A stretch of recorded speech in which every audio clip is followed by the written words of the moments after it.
but looks like we've got a really good turnout here already. So thank you so much, everybody, for coming out. My name is Tony Malone. I'm the chair of the 44th Assembly District Committee, and this is our first online unofficial meeting of the Assembly District Committee. So since it's an unofficial meeting, we're not going to take any votes. We're not going to count quorum. This is just for us to have a conversation about what's going on in our district, what's going on with the Brooklyn Democratic Party, and what our plans are going forward. So thanks again to everybody who is here. I wanted to try using this Zoom raise hand function just to get a show of hands if you are a returning county committee member. If you can raise your hand, either use the feature on Zoom, or if you can't figure that out, just raise your hand. Okay, no. In real life. I just got it.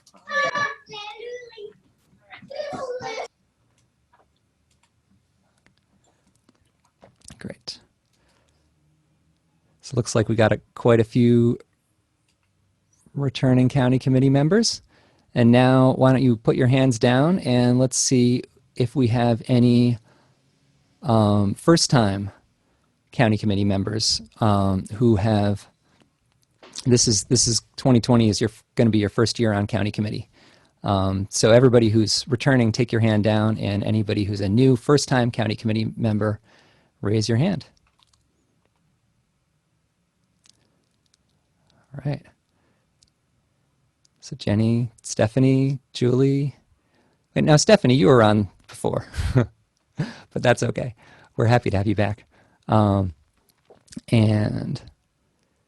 Gina, is this your first year as a county committee member? Yes, sorry, I had my hand up. No, great, I see it now. Excellent. To video. Yeah.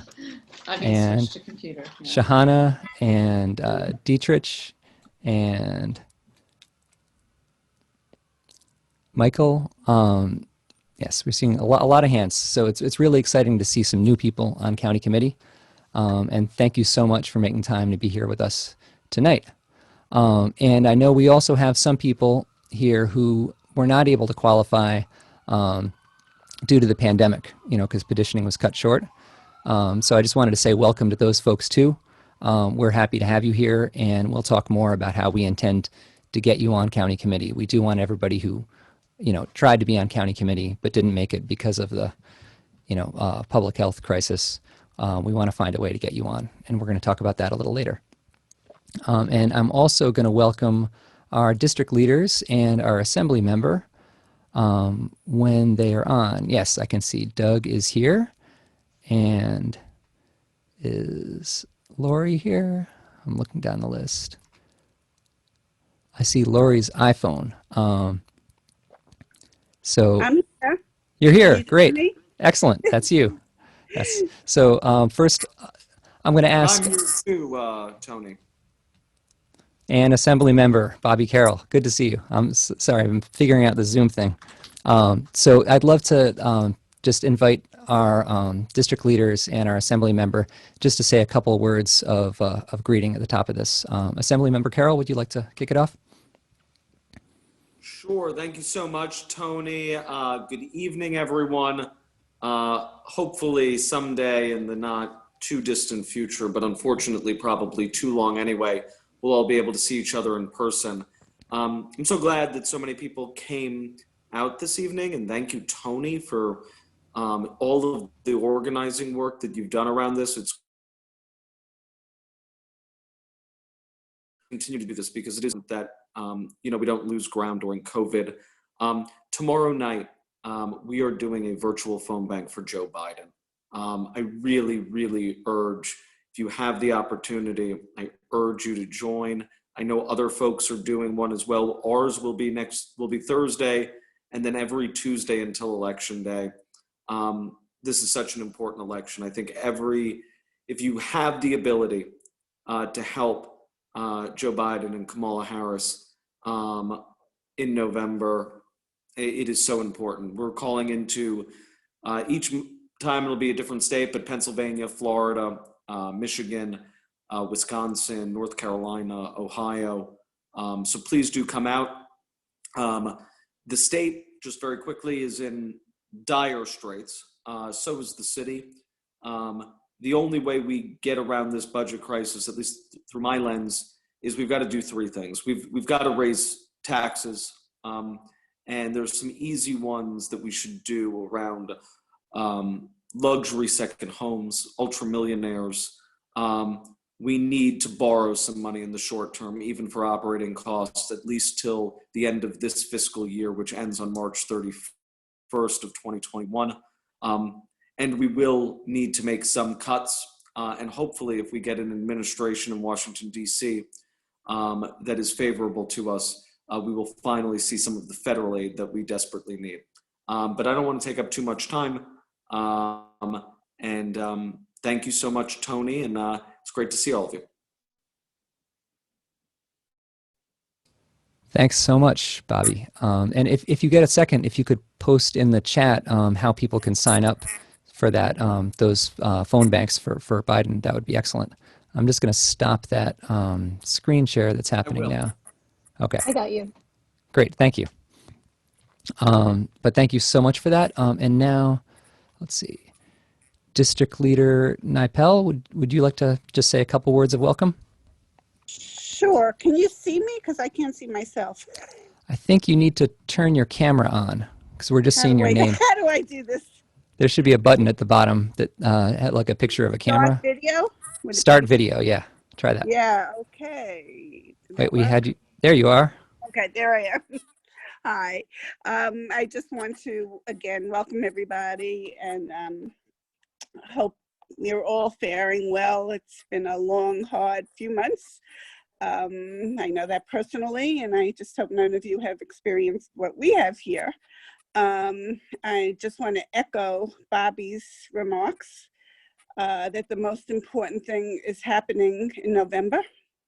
I know I'm preaching to the choir, but I guess it can't be emphasized enough that the most work you could do for Biden and Camilla, and of course for Max Rose and Andrew Gannardis, is extremely important. And whatever you can do, we would all appreciate, and we all will be the recipients of better days to come if we all work together.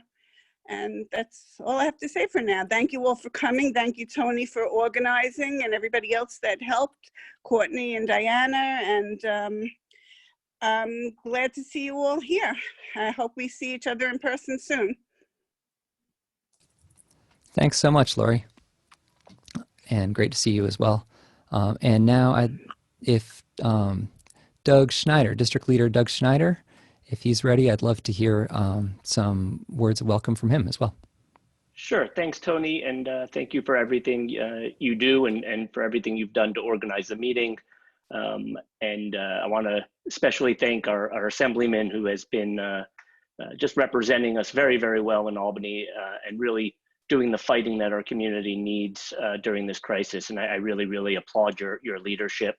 At the end of the meeting, I'll come back on. I'll talk a little bit about the gender and gender identity task force that the county is put together that I serve on.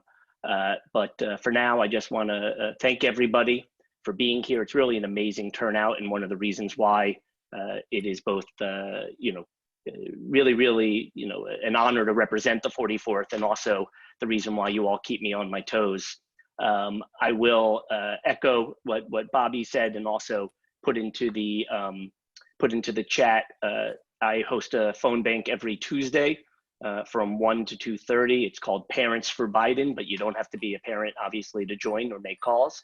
So I'll put the sign up information in the chat, and I may have to be in and out because it is bedtime routine and stuff. But I'll be if I do disappear, I'll be back at the end of the meeting.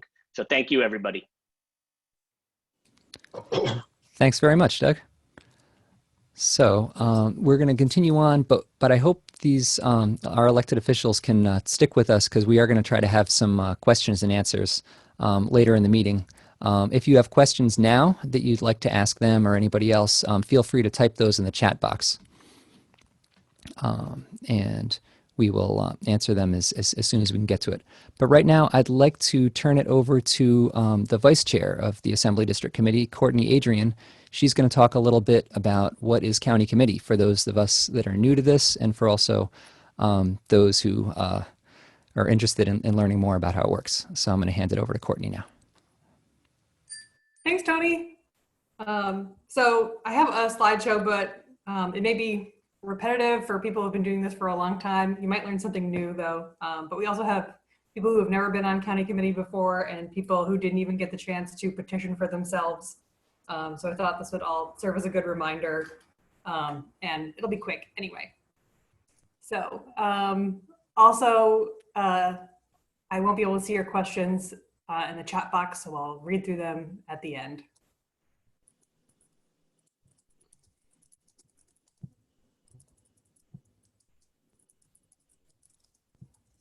All right, so what the heck are we all doing here again?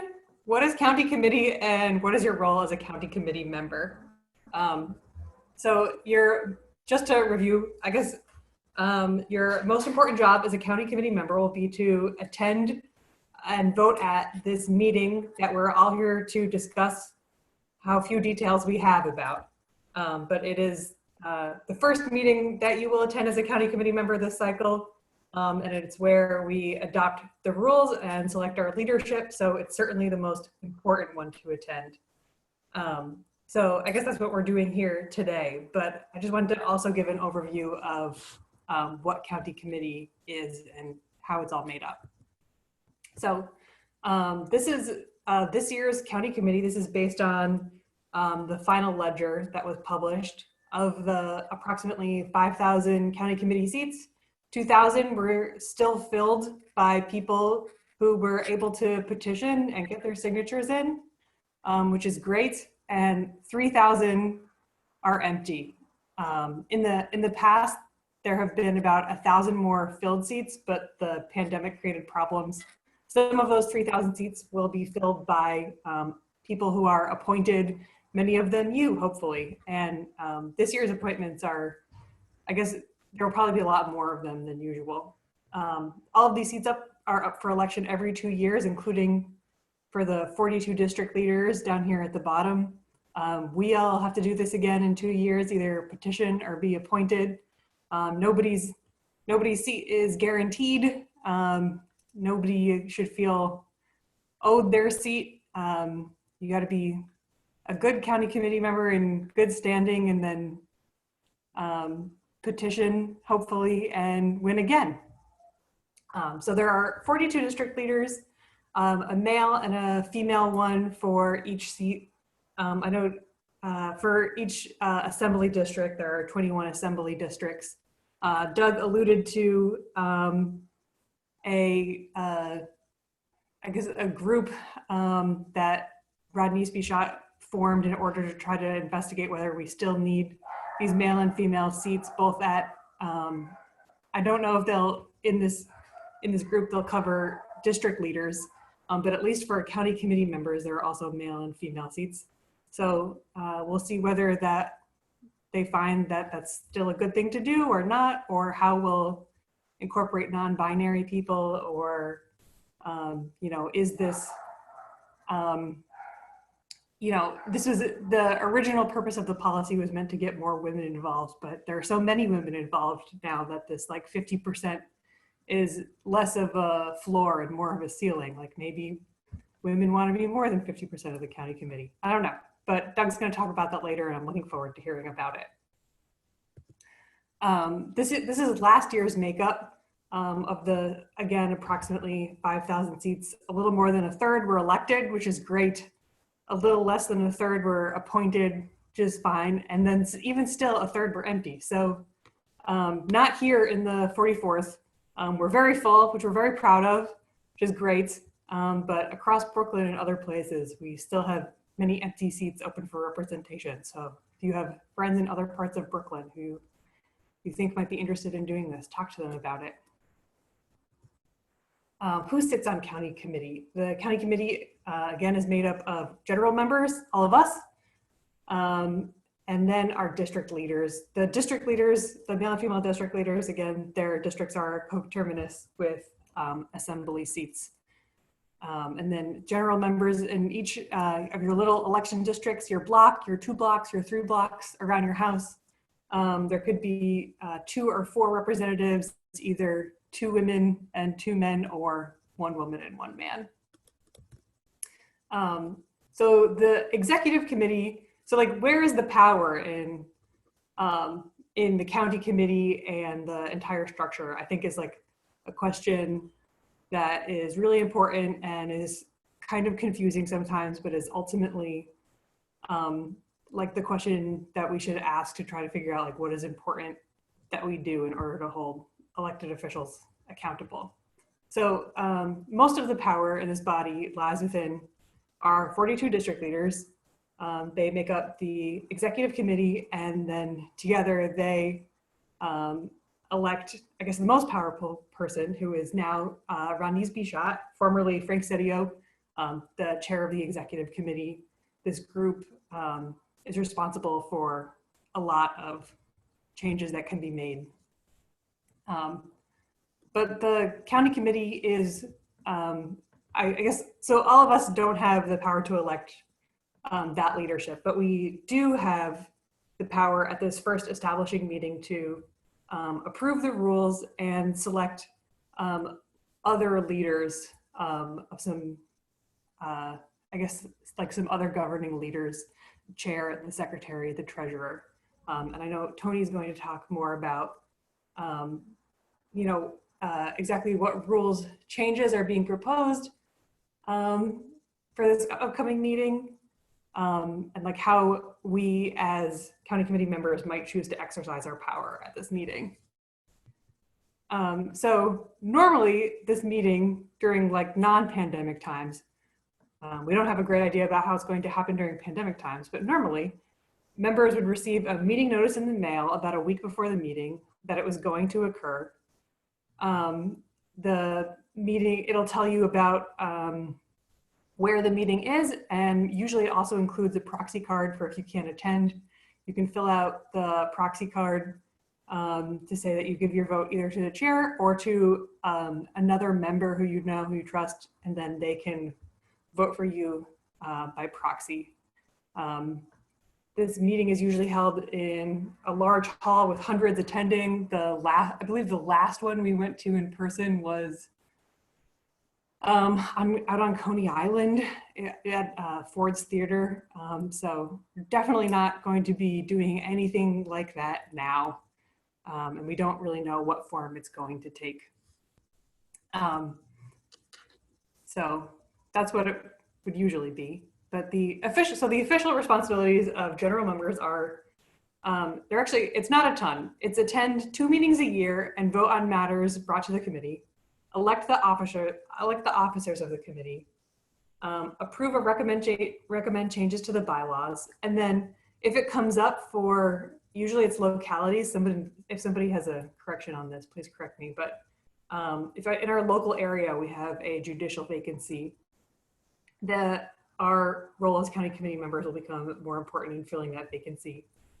I think this is one of the more interesting things, is that we can help select a Democratic nominee in a special election.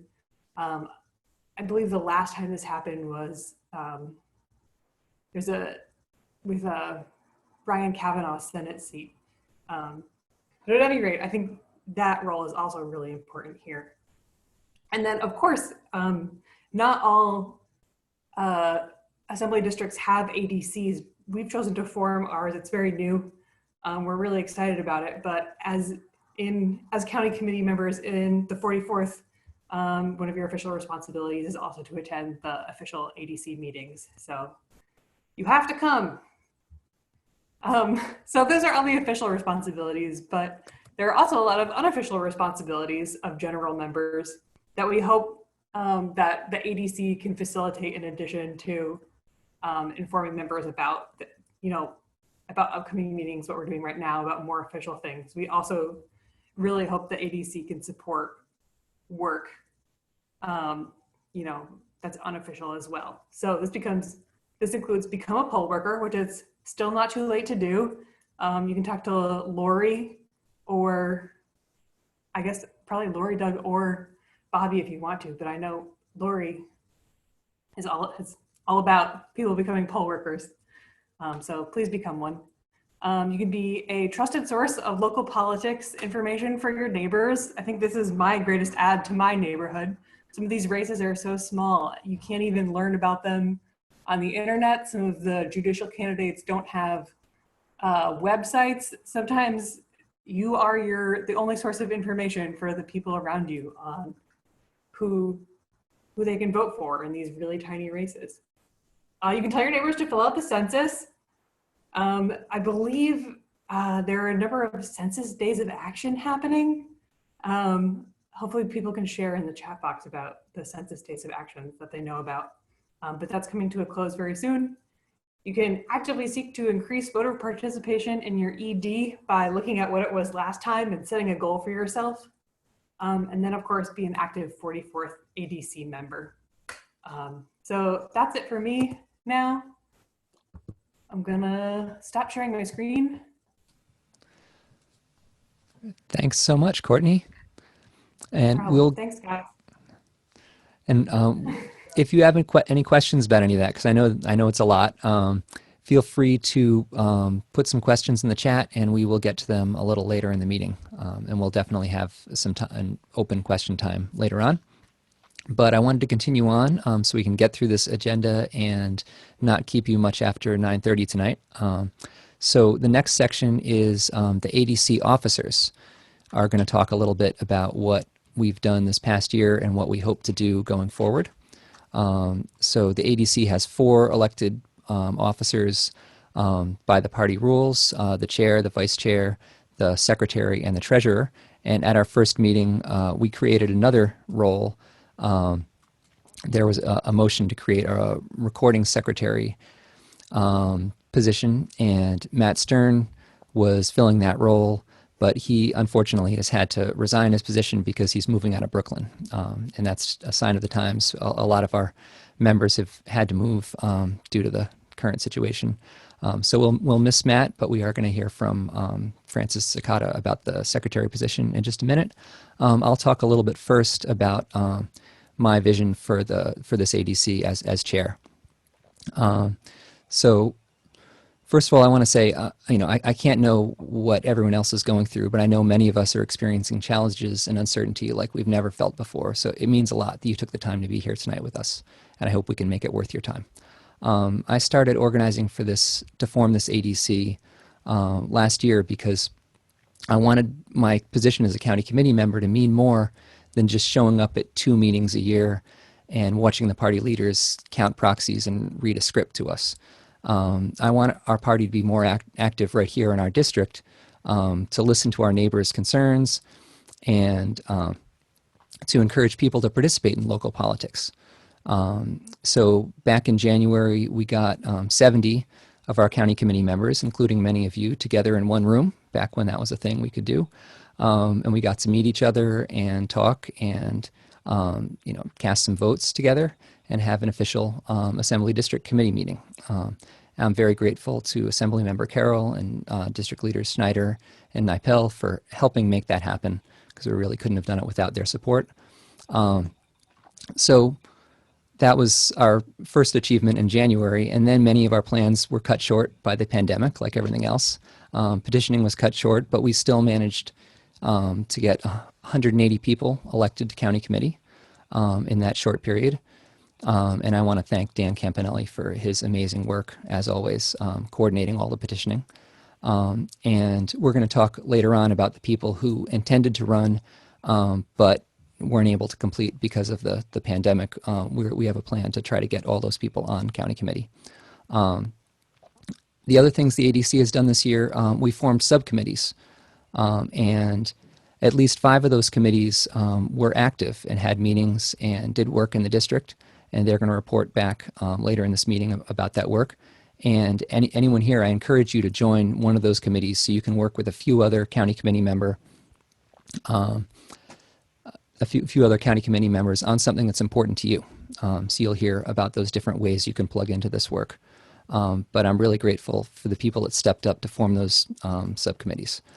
And we have a lot more work to do in this coming year. As I'm sure you know, it's going to be packed with elections for just about every city office. And I think we even have a couple candidates for city council here with us tonight. Doug Schneider just announced he's running, and I believe Shahana Hanif is here as well. She's running for council as well. So it's really exciting to see so many people running, but it means we have our work cut out for us as a party to make sure that everybody knows there's an election happening, these are the candidates, and on top of that, it's going to be ranked choice voting, which I'm also very excited about. But it's going to be a huge task teaching voters that now you're not just checking a box, but you're ranking 1, 2, 3, 4, 5 candidates in your order of preference. So I think it's our responsibility to explain to voters in the coming year how that works and make sure that everybody gets a chance to participate. The last thing I want to say is I'm planning on running for ADC chair again at our next official meeting in October, which will happen after the county committee meeting. But I also want to remind you that any county committee member can run for any of these officer roles. So if you feel like you have another vision or you want to take a shot at any of these positions, you should let us know. And we would love to have a competitive election for any of these positions. As Democrats, I feel like we shouldn't be afraid of a competitive election. And I'm excited for all these crowded primaries coming up. So definitely reach out if you want to run for any position. And I'd be happy to take some questions later on in the meeting. But right now, I want to hand it off I'm going to hand it back to Courtney so she can talk just a little bit about the vice chair role that she's in. But thanks again for joining us tonight.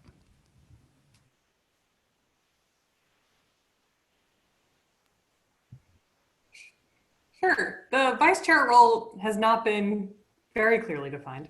Mostly, I try to support Tony and do work that the committee needs done. It's more like another body around to do the work that needs to be done. But I think with more time, it would be nice to have a firmer sense of the role.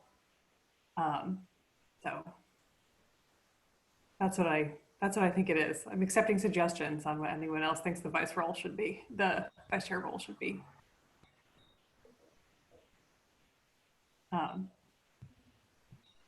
Thanks, Courtney.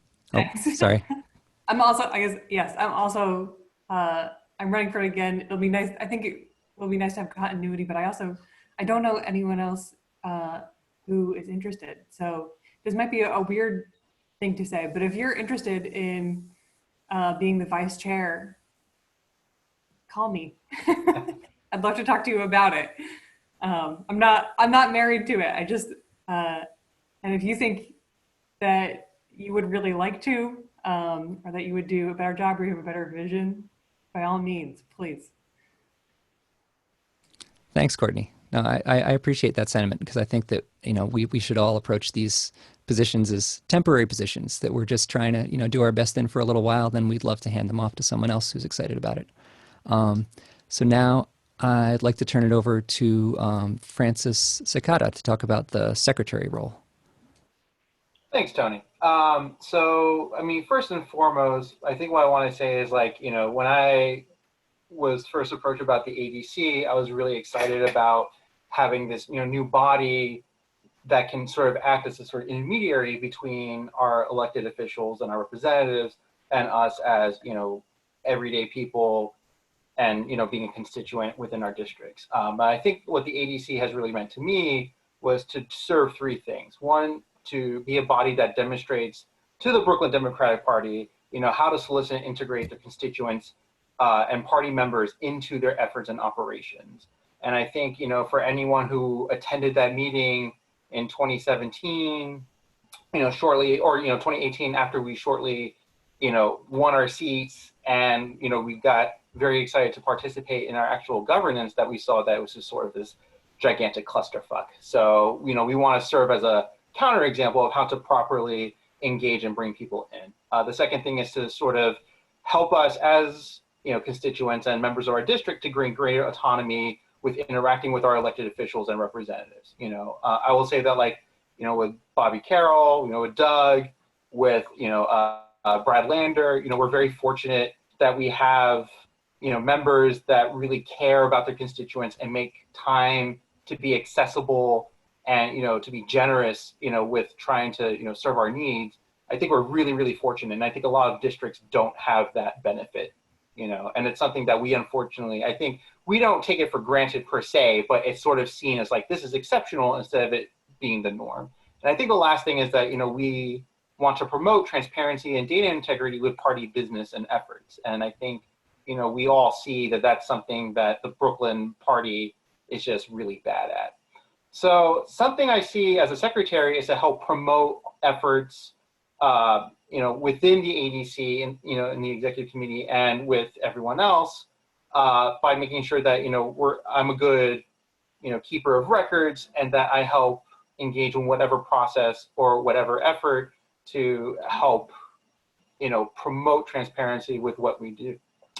So I think in terms of trying to move things forward, and trying to make sure we stay connected, it's important to note that the pandemic really was highly disruptive, in so many different ways. And I think that, for the last 6 to 7 months, just sort of being isolated and not having any real means of being able to go out and engage with other people has been, very challenging, to say the least. But I think one of the things we're trying to do now is try to move things virtually and making things more virtual, so that way we can increase capacity for, attending and participating in party efforts. To that extent, I'm going to be talking soon about pushing to have our, county committee meeting in October be done virtually, so that way we can have a process in place so everyone can participate instead of things being limited to like 50 people at some location, God knows where, right?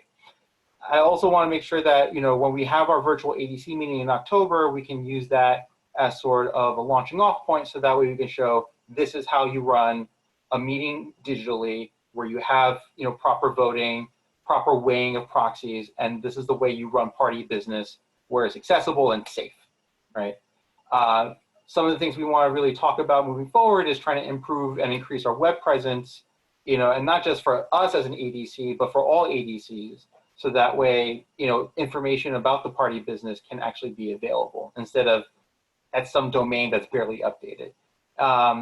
And really, it's just about being responsive to the circumstances of our time. It doesn't make sense to have a meeting somewhere where no one's going to be able to attend when we have technology that's scalable and accessible for us right now. And so that's really it. And I just want to say that, serving with Matt has been a real privilege. He was a great, recording secretary. He's just a great person, as a community activist and as a person involved with county committee efforts. And I hope to, follow his example moving forward and to try to be the best secretary I could be. So I hope to run again. I hope you guys will vote for me. With that being said, if someone wants to run against me and has a more robust vision, I welcome that. And I think that someone who has the energy, the capacity to take this position and move forward, they should step forward, because it would be a help to everyone. Thanks very much, Francis. And just to respond to Cheryl's question in the chat, I think I'm going to refer it to the Rules Committee, whether or not we want to continue having 2 secretary positions, or if we want to go back to just the original one that was specified in the party rules. So I think the Rules Committee is going to consider that and make a proposal at our next official meeting. And continuing on, I just want to turn it over to our treasurer, Diana Gonzalez. Hey everybody, and I'm actually just gonna piggyback on everything that's been said in terms of the positions and what positions we have. So first of all, like everyone else, if you want to run against me, go for it. But if you want to be involved in the leadership of this committee and are feeling a little non-confrontational, contact the Rules Committee and propose a new officer position. There's no wrong way to get involved. You can challenge somebody, not challenge somebody. We're willing to consider, choice D, all of the above as an option. So I am the treasurer. I look forward, if you'll have me, to continuing to be the treasurer. Like everyone, since we created this committee in January, COVID has caused major disruptions, and a lot of the things I wanted to accomplish this year haven't happened. What has happened is I have filed our committee with the state. Our ADC exists. Our official name is the 44th Assembly District Democratic Committee, which means that our official acronym is 44 ADDC. I got to make that decision all by myself, and it made me feel very powerful. So that being said, we have not embarked on any fundraising as of yet. I don't have the capacity to accept contributions online at this time. That's something I plan to do in the coming week or two. And then I'd like to move forward with putting together an online fundraiser and just kind of take it from there and give us the chance to get to know each other a little better. I do want to emphasize that there is no obligation whatsoever for any member of this committee to contribute to the committee in order to participate in it. The only requirement to be on the committee is either to petition to get on or to be appointed, and that's it. But if you want to support this committee financially, I'm definitely going to do everything I can to make that possible. That's it. Oh, that's a great question, Sharon. That is something that the whole committee would decide. The question was, what purpose would the funds be used for? So one is meetings. Once we can meet in person again, meeting space costs money. At our inaugural meeting, all of the funds to send mailers notifying everyone, to pay for the space itself were actually contributed by Assemblymember Carroll and the district leaders, which was very generous of them. And we don't want to rely on their generosity in an ongoing manner. We, at least the leadership would rather that we were self-reliant in that regard and not take advantage of anyone's charity. And then in terms of additional things, we may consider down the road something like funding our own petitioning operation instead of relying on Assemblymember Carroll's office. It's really for us to be able to be independent in our political activity and not rely on the generosity of everybody else. But that being said, that's up to us as the whole committee to decide, and that's definitely subject to approval by everyone.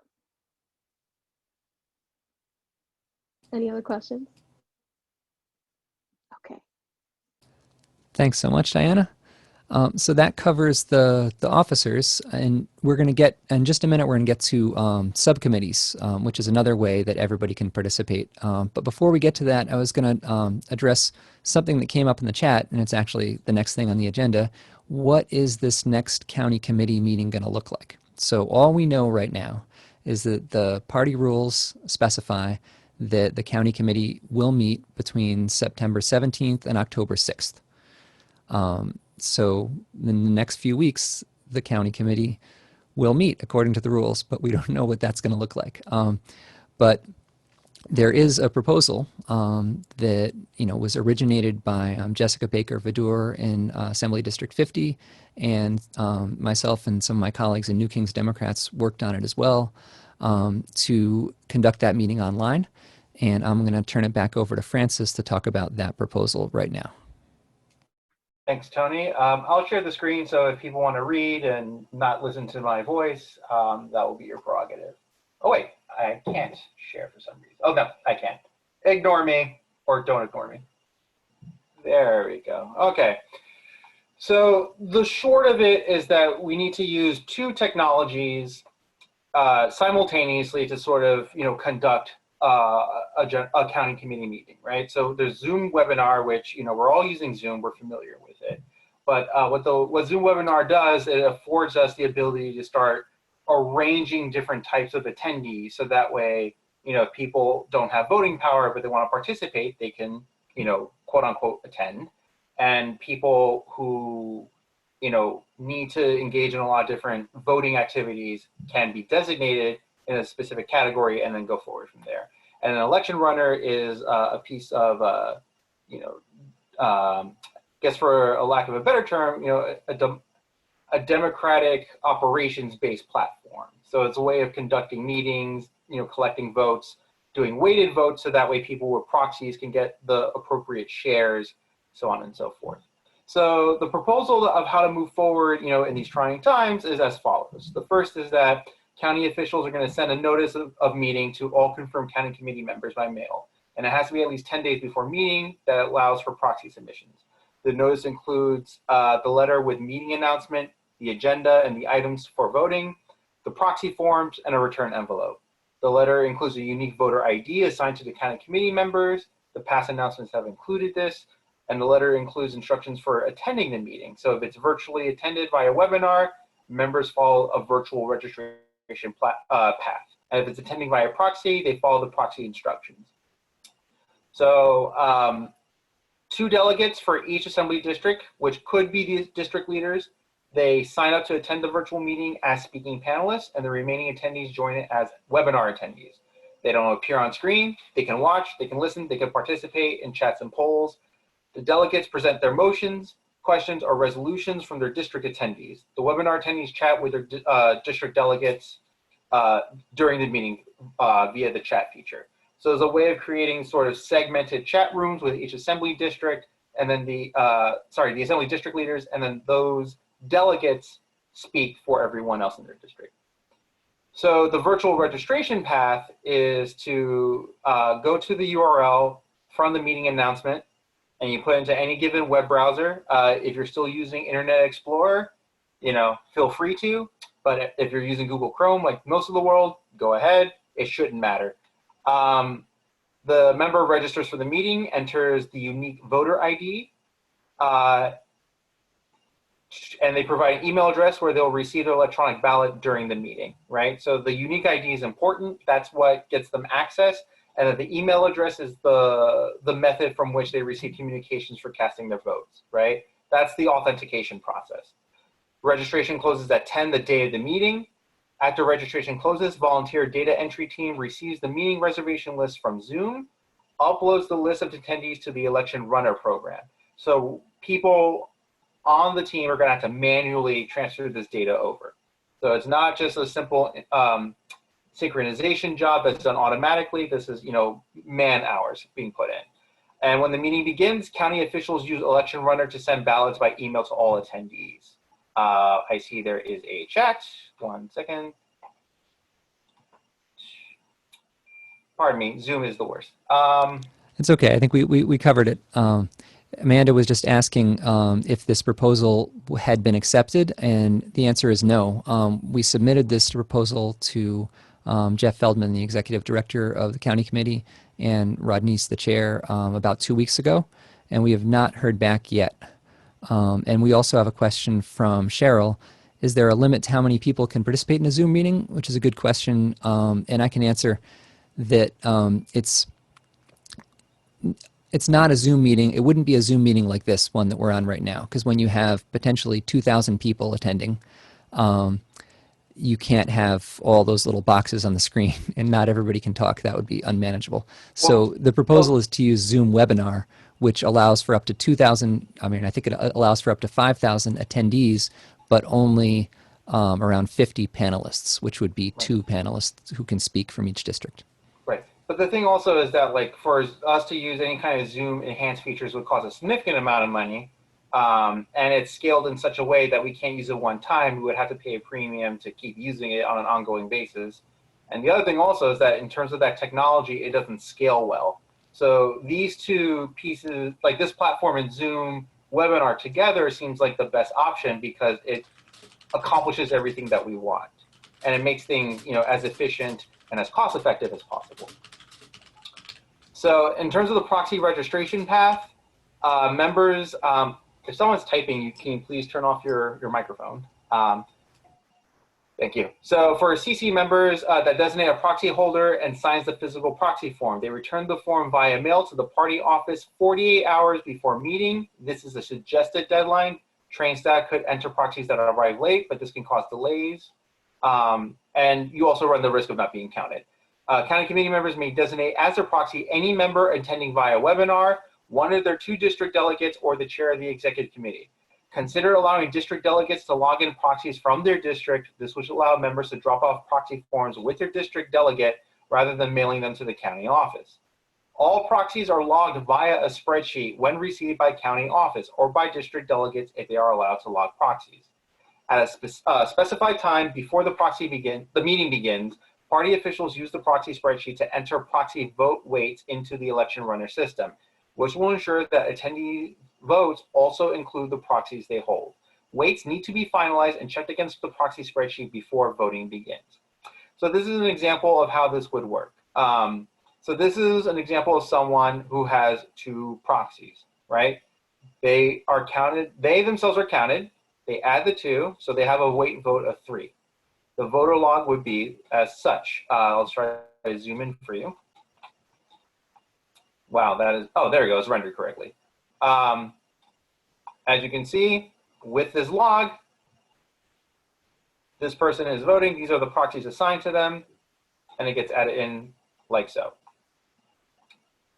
For vote administration, when the meeting begins, before vote is called, print Zoom webinar attendance report. All right, Francis, yes, can I just jump in for 1 second? Just in the interest of time, because we do have a lot of other things to get through, could we just ask people to review the rest of this on their own? The document is in the chat, and it's also in the meeting agenda. And if we could just get to the request for people to help out with the implementation of this. Sure thing. All right. So in terms of the logistics and how everything would sort of like play out, yes, as Tony said, read the document on your own time. If you have questions, you can email us. We are including a form so that way people can volunteer and sign up. Please, if you have the time, if you're technologically savvy, or if you just really care, you know, fill it out, help me out. I would appreciate it. Thank you.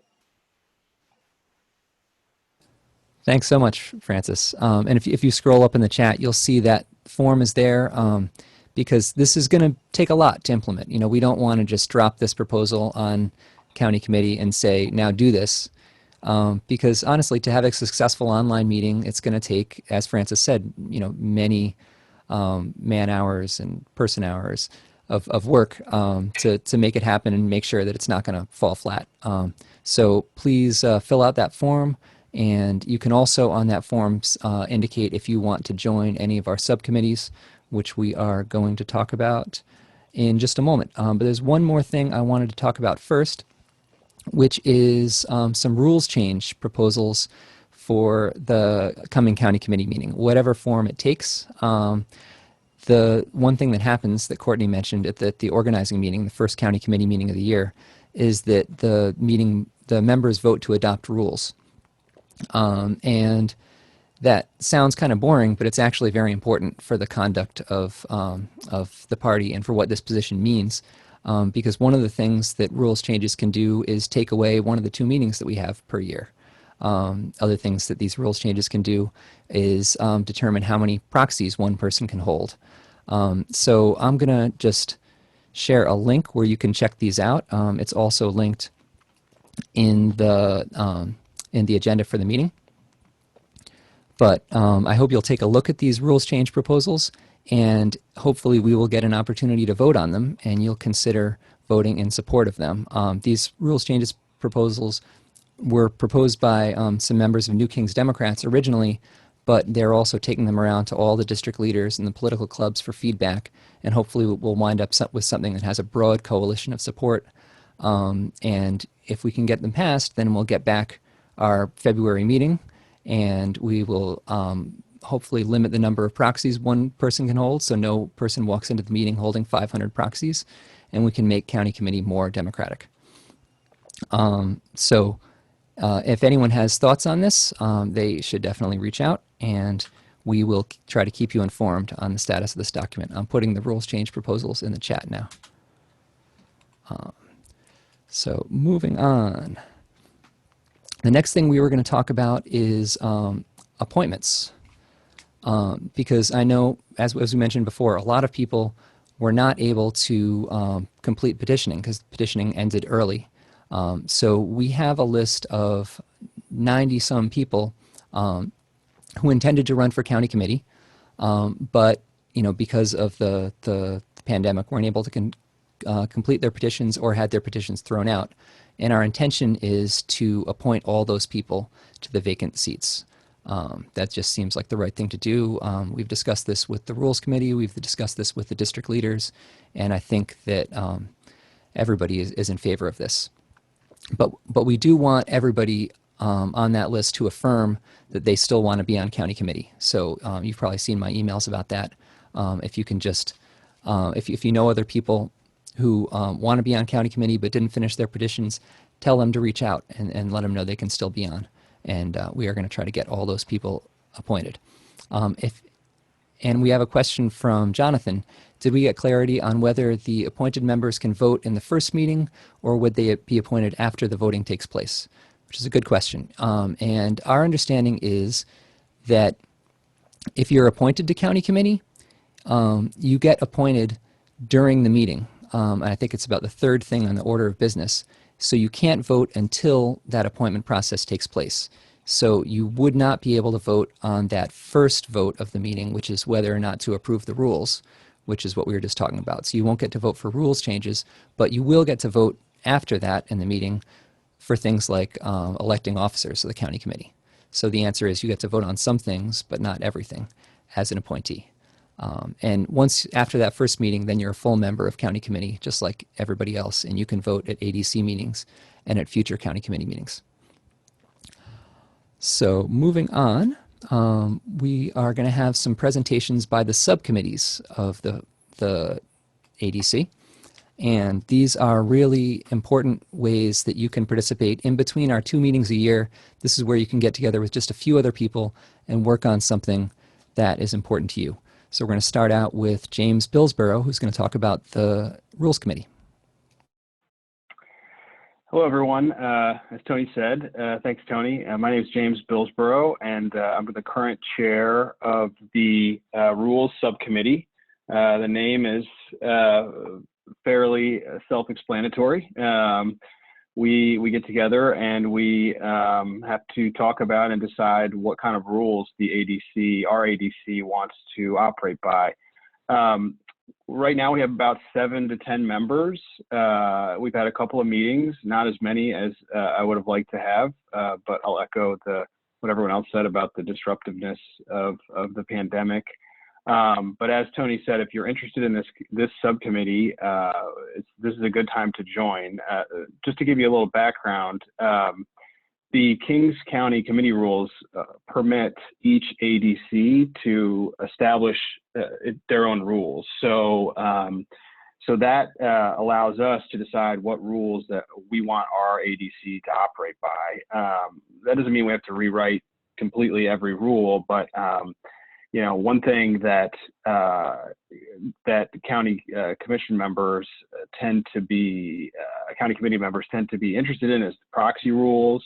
So that limiting the number of proxies each person can hold is something that we will probably propose when the next ADC meets. We've also discussed whether to implement a rule, or to propose a rule rather, that would allow members to receive notice of meetings via email or text rather than via regular US mail, which would save the ADC quite a bit of money for those who want to opt into it, and we can spend the money in other places, which that might be better for outreach or fundraising, et cetera. And other rules we've discussed: how to appoint, how to construct our subcommittees or our ad hoc committees, how to appoint a chair. So pretty much it runs the gamut, and so we will be proposing rules for our ADC at the first meeting in October. We're going to have a meeting of the Rules Subcommittee here, hopefully before the county committee meeting, but again, we don't know when that's actually going to be. So again, if you're interested, then I think that there's a form you can sign up, and we'll loop you into the next Rules Subcommittee meeting, and we look forward to having you join us. Thanks so much, James. And yes, there is a form in the chat. If you scroll up, you'll see a form where you can sign up for the Rules Committee or for any of the other committees. You can also sign up to work with Francis and myself on this plan for an online meeting. So please check out that form, and I encourage you to sign up. And now we are going to hear from, let's see, is Marion there? Do we have Marion Yoon on? Hi, everyone. Hi. So at the last meeting, I was sitting next to Lori Davidson, and we both looked around the room and said, wow, this is not representative of our district. So Lori volunteered to chair the diversity committee and hosted a meeting at her home. I attended, so did Janet Norris Burnett and Kim Burney Brooke. So because of the timing, we only had less than a week to go around and try and bring in as many of our friends as possible. And so thank you, Tony and Dan Campanelli, for helping us scramble around. And I'm pleased that on this call is my friend Tassin Azad and James Bernard. And I think Lori had also brought in some folks, but I don't know who they are. So just, you know, as we head into the next petition period, let's think about as wide a circle of our friends as possible to bring into the county committee. Thanks. Thank you so much, Marion. And yes, the diversity committee has done amazing work. And I also want to, give credit to Lori Davidson, the chair of that committee. She couldn't be here tonight because her son is in the hospital. But we're hoping he has a quick recovery. And yeah, I would really encourage you to, if you're interested in, getting more diverse people on this body and participating in our party, join that diversity committee because it's very important work they're doing. I also have a report from the Committee on Transportation, Pedestrian, and Cyclist Safety, and I'm not sure if Debbie was able to be here tonight. Looking on the list, I don't think she was able to. I think she had to work. But Debbie Herdan formed this committee, and she gave me a statement that she wanted me to read.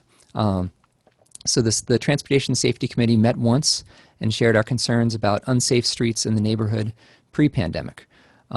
We also spoke about having a joint event with Transit Alternatives. And in the meantime, during the pandemic, we have faced breakdowns of the open streets in our neighborhoods, notably on Parkside and East 7th Streets. In the midst of all the pain and suffering of COVID, we have experienced disastrous speeding of drivers. We have lost the life of Jose, a father who was unpacking groceries on 39th Street and was killed by a recklessly speeding driver. And we lost a bicyclist just last week on Ocean Parkway and Avenue P. And further afield in Brooklyn, we lost an assistant district attorney, Sarah Pitts, who was mowed down on her bicycle by a dangerous bus driver in Williamsburg. So that's Debbie's report. If you're concerned about street safety in our district, I encourage you to join that committee and work with Debbie. This is something kind of new for the party to be considering. The Brooklyn Democratic Party hasn't really been involved in issues like transportation safety. So I feel like this ADC is a great place to explore that. And what is our party having a platform or taking a stance on issues? What would that look like and what does that mean? So if you're interested, I encourage you to sign up. And we also had two committees formed that were sort of similar. The Committee on Voter Turnout and Outreach, formed by Alan Blitz, and the Committee on Outreach and Communications, formed by Kim Burney Brooke. And I believe that they both, and Kim is on. Great, I'm glad you can join us. So I'm going to turn it over to Kim right now to talk about the Committee on Outreach and Communications. Yes, so we did get to meet one time before everything shut down. So we met in February. It was February 16th. And what we had actually discussed, I know the two committees sound very similar, but what we had discussed is really focusing this particular committee to be internal outreach. So it was more around supporting the secretary and the executive committee to do more internal outreach rather than voter engagement. And some of the ideas that we were talking about was, sending out reminders for petitioning, helping people who needed assistance to petition, that they wanted to do it, but they didn't have an opportunity to go out for whatever reasons because of time limitations. So if they needed some volunteers to help them, we would help them. and having a welcome letter for new county committee members. And I know we just had that lovely overview of kind of an orientation of what county committee members, what the roles and responsibilities are. Some other ideas were also to prep new members on what the protocols are in the meeting. So what to expect, kind of what the layout of the meeting is. And that was really more around just kind of helping people understand this is how the meetings are run. So again, it was really more around internal communications, but you could definitely combine the two committees because I do have to step down as the chair for this particular committee due to other commitments. So if there are other individuals who are interested in this, or if they would like to combine with the other committee, some of those communications, or if somebody else is interested in taking on those responsibilities. Thanks so much, Kim. Yes, I just to echo what Kim was saying, I think that in the interest of getting as much, sort of active participation as we can get from all our committees, I think we should consider combining the Committee on Voter Turnout and Outreach and the Committee on Outreach and Communications into one that would do both the internal and the external, and then there could be subgroups within that. So if communication is your thing, if you're interested in working on that and picking up the torch from what Kim has started, please fill out that form and indicate that you'd like to work on that committee. And we hope to elect a new chair for that combined committee if the Rules Committee decides to combine those two at our next meeting. And now I'm going to turn it over to Diana to talk about the fundraising committee. Yeah, I discussed this a little bit earlier, but basically the idea is that we want to raise some money and maybe do some fun stuff that gives us an opportunity to actually get to know each other and have fun, especially in a safe way, but maybe also in a way that's a little different from what we've had with all the constant Zoom events. So definitely looking for people who have fun ideas, who want to put together something that's fun and a little different. And that's really all I have to say about that. Let me know if you have questions. Sign up. Yay. Thanks, Diana. And I just wanted to see, is Richard Morel on? Richard had proposed a Veterans Matters Committee, which he wasn't able to convene due to the disruptions. But if Richard's here and would like to speak about... Oh, great. I'm going to turn it over to Richard Morel. Okay, can you all see me? Doesn't matter. And anyway, I'm interested in veterans issues. I'm very much involved with my union on this issue. There's a lot of things that that we do in terms of fundraisers. The Tower to Tunnel March is a very important one, which funds things for veterans. We also are actually going to march in the Veterans Parade this year. They have one car per organization, and they're going to have a march. You guys might be interested in that. There's over 200 bills in Albany and Washington about veterans issue, but I guess the one that's the most pressing is homelessness, drug addiction among veterans. So my health has not been good, so I have not been able to hold a meeting. But if anybody's interested, we can still go forward with this. Thank you so much, Richard. That was great. Thank you. So yeah, if anybody's interested in joining Richard in that work, please fill out that form or just send an email and I will put you in touch with him so you can meet virtually until we're able to meet again in person. So next, I'd like to just check in again with our elected officials. And first, I'm going to ask District Leader Nipel if she would speak a little bit about something very important, how you can be a poll worker or a volunteer for this election. Okay, hello. Hi, Lori. We can hear you. Hi. Okay. It's hard for me to judge this. I'm sorry. So first of all, I want to say I'm very impressed by everybody's participation, and I thank you again. As you know, the job of a district leader, one of the jobs, which is extremely time consuming, is basically recruiting and assigning and helping them get in place for election day. With the pandemic, we've had some major issues. Not saying we didn't have some prior, but we have even more now. So part of the job is getting people to work the polling sites, which we have many of. What I'm asking is anybody to come forward and work that day as a poll worker. The pay is $250, and I'd like you to think of it as more of a civic duty, so that we will have everything properly covered. We do have holes in some places. People are elderly, people can't work, people, because of the pandemic, are afraid, you know, a million different issues. So that's number one. And if you do want to become a poll worker, you have to be trained properly. So what you would have to do is send me your name through my email, nyattorneyatlaw@aol.com. I, in turn, forward it to the Board of Elections. The Board of Elections then will contact you to set up an appropriate training session. Once you do that training session, you will be given a poll worker ID number. Then if you contact me again with that ID number and where your preference is geographically, where you want to work, I will try to do my best to assign you to that area. That's number one. Number two, there's a non-paid position, which is called an official poll watcher, which I'm going to say for this election, we don't need that many in our district as they're not such highly contested elections going on. But I would say if you want to volunteer for that, you do need an official certificate, which I could give you.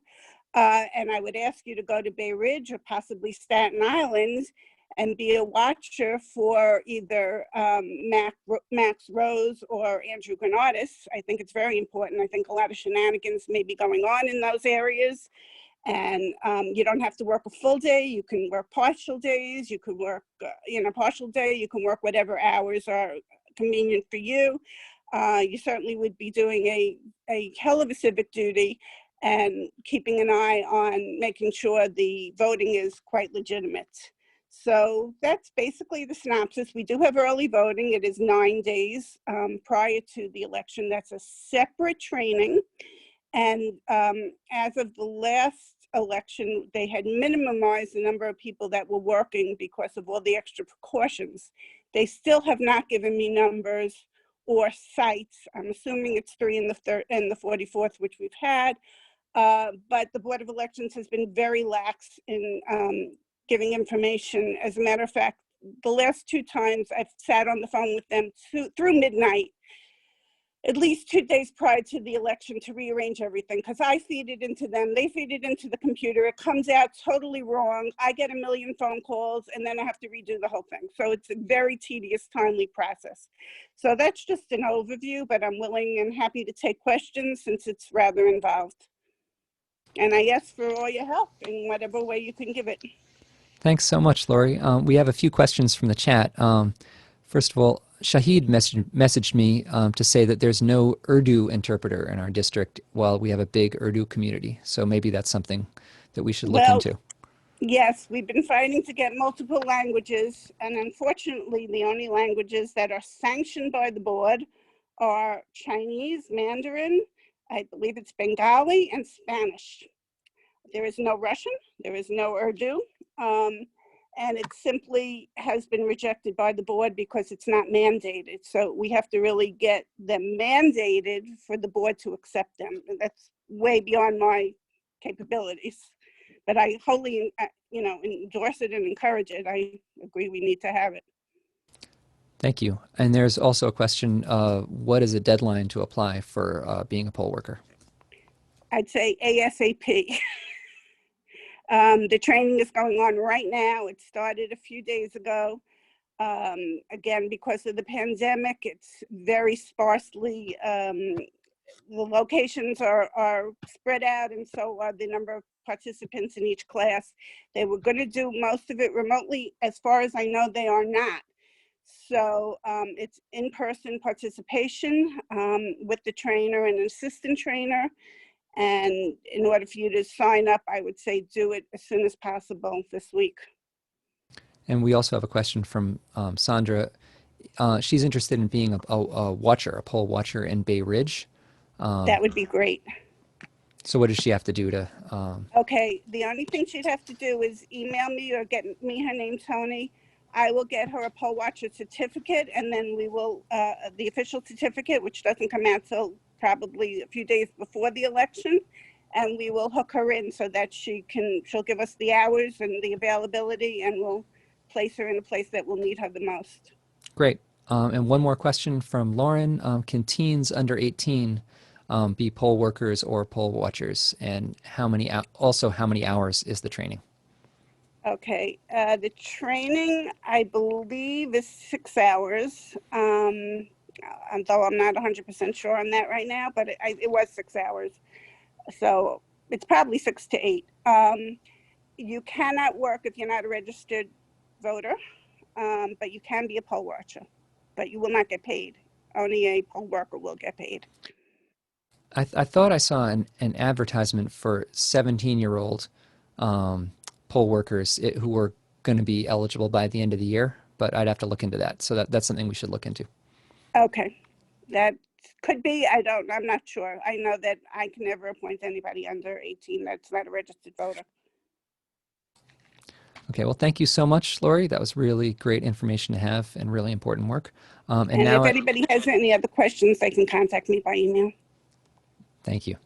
And now I'd like to hand it over to Doug Schneider, District Leader. Doug Schneider is going to talk a little bit about the county's gender task force that he's working on. Yeah, thank you, Tony. I want to say, also thank you to Lori. I don't think people fully understand how much work that she puts in every year. She really does work very hard, and she has been doing it a long time. So she's a tremendous resource in terms of information and just expertise. In terms of poll working, basically what I have said to the Board of Elections is that anybody who applies from the 44th has, whatever they require, my permission, my support, but they still, for some reason, always insist that, on an individual basis so yes, if you're going to apply, let me know so that I can at least put in a good word at the Board of Elections. Before I get to the gender and gender identity task force, just a couple of things that came up earlier in the meeting. Number one, on the rules changes that Tony and others have proposed. I've been consulting with with NKD and others. I think it's a really good set of rules. I think that in terms of the proxy, I think that 10 is probably it's probably not going to fly, but I do think that there's a number greater than 10 and less than absurd that we might be able to achieve. And then in terms of the meeting that was removed, that one I specifically particularly support because it's actually the language that I proposed at that meeting when that meeting was canceled. So I think that these are really strong rules, and I support them. And also the proposal that was made in terms of how to run the meeting is the only proposal I've seen that would allow the most opportunity for democratic involvement. So until I see something better, it is it's something that I support and that I've placed a call to try to find out if it's something or something like it is going to be under consideration. If people have questions about anything that's come up, please feel free to ask. For those who don't know, I think Courtney was explaining earlier that for every for every election district, there has to be a male and a female county committee member. And that obviously has the exclusionary impact that someone who does not identify as either of those genders has to either be excluded from the process or essentially lie about who they are in order to be on the county committee. So this task force was set up to try to address the issue, and it has a broad, really a broad slice of people. It has from all kind of different walks of life in Brooklyn, and what I will say about it is that I think everybody on the task force shares the same goal, which is to eliminate the barriers that currently exist. There's a robust debate about the best way to do that. And sorry if you see my kids running around behind me in their Frozen costumes, but there's a robust debate going on about what's the best way to do that. And I know that somebody earlier talked about whether or not the kind of the gender designations act as a ceiling. And one point that somebody pointed out was, yeah, maybe on an unpaid county committee level, but not anything above it, right? And so there's a concern that eliminating the gender designations altogether kind of is somewhat of a statement that we live in a post-sexist, post-misogynist world. Kind of like what happened with the destruction of the VRA and the idea that we no longer live in a world with racism.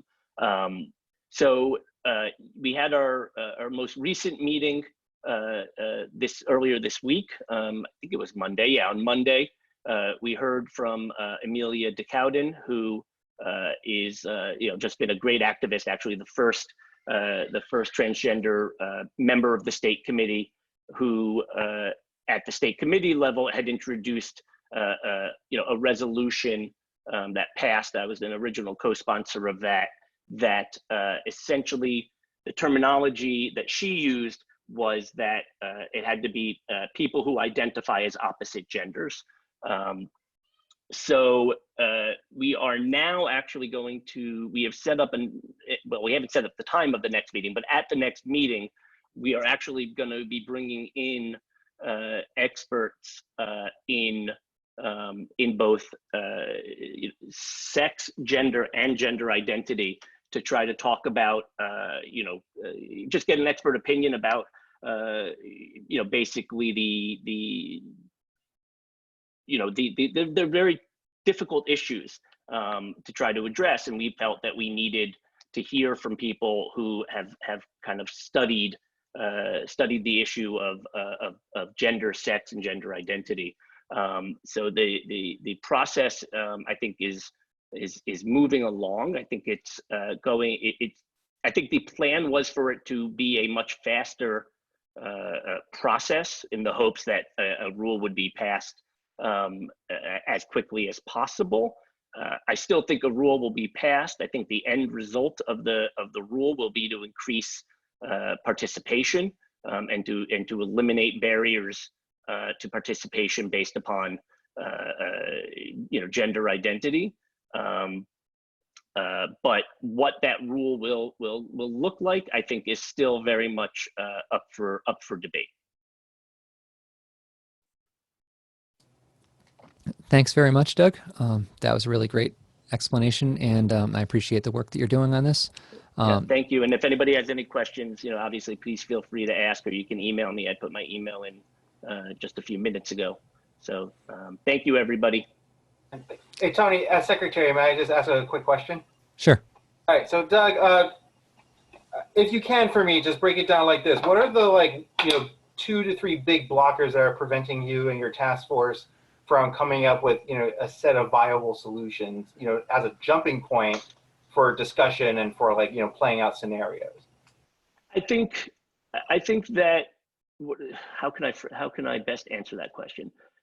I think that the one proposal is to and in some respects the smoothest proposal, right, is just to remove any references to to any gendered references, and there are people that think that that is the best way to do it, but then there are concerns from other people in the task force about what the implications of that are, and again, not necessarily for the county committee, but for other higher positions, basically. And at a time where representation in the council or the assembly or Congress, we don't want people are concerned about there being a statement about removing the designation because we no longer live, like I said earlier. So I would say that issue is definitely probably the kind of the biggest issue. There's also, I will say that there's also a conversation about, and this is kind of where the experts are coming in. There's a conversation about gender and sex, and a disagreement among people about, what distinctions there are and whether there are distinctions, and there are strongly felt opinions. So that's another issue where I think we're trying to really get to the heart of and figure out, there's a difference of opinion again on the best way to do this, but not on the need to do this. Thanks, Doug. So we're going to get to just a couple more things on the agenda, and then we do want to have some time for some open discussion and some brief questions. And I thank the elected officials for staying on. We did get to hear from Assemblymember Carroll earlier about some of the things that he's working on in the state legislature. I just wanted to check in with him if there is anything else that he wanted to mention before we move on. Thanks, Tony. There is not. I want to let people, if they have questions to ask them. Please go spend your time helping Joe Biden and Kamala Harris.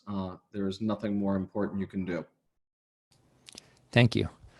So we are going to get to some open question time in just a minute, but first I wanted to hear quickly from Ben Theodore from CBID. You may have heard that CBID is doing something called 60 Days of Action, which is really exciting. So I'm going to turn it over to Ben right now. Thanks, Tony, for giving me the chance to speak. I'll be very brief. So I'm an officer of Central Brooklyn Independent Democrats, our local Democratic Reform Club. Many of our members I see on this call. I think Assemblymember Carroll and our district leaders have already spoken about the imperative of the work we have to do over the next 2 months and the stakes. And obviously, like as Bobby just emphasized, we do need to do whatever we can to elect Joe and Kamala. And I also want to emphasize, there's a lot of work we have to do, that it's all necessary. We have to elect Biden and Harris and get Trump out of the White House. We need to flip the Senate so they can actually accomplish something.